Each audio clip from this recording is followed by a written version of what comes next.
有一片種滿葡萄的果園，果園的主人是一位身材壯碩的青年。他每天在果園裡忙進忙出，將辛勞化作一顆又一顆飽滿的紫葡萄。收成那天，青年摘了一筐葡萄，邀請左鄰右舍來家裡品嘗。吃過的都忍不住對青年豎起大拇指，誇讚他種的葡萄又大又甜。有一隻狐狸正巧路過果園，飢腸轆轆的它打量着圍在一起分享葡萄的眾人，見到每個人臉上滿足的笑容，它忍不住心想：葡萄一定很甜，真希望我也可以吃一口。直到夕陽西下，眾人才告別離去。臨走前，青年又分送幾串葡萄給大家，於是眾人興高采烈地走了。見到眾人離去，狐狸趁着夜色來到果園，葡萄特有的果香竄進鼻子裡。他看着高掛在棚架上的葡萄，口水直流。為了夠到葡萄，他踮起腳尖，用力一躍。看着葡萄離自己不過20公分距離，他的身體卻開始下墜。他失敗了。狐狸不死心，他重新準備好，再次奮力一躍。這次近了些，但還是有15公分的距離。他又失敗了一次。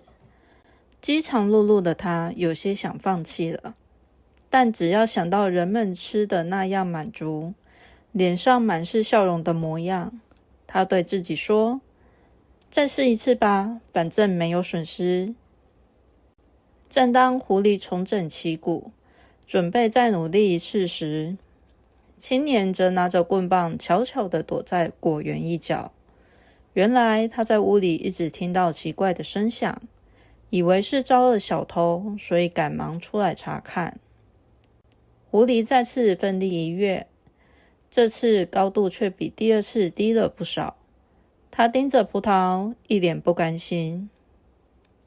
這時，青年終於弄清楚，以前到來的小動物都只是想吃果園裡的葡萄，眼前的狐狸也不例外。他放下手中的棍棒，從最近的棚架上摘了一串，然後走了出來。見到有人到來，狐狸立刻警戒起來。沒等青年靠近，轉身就跑。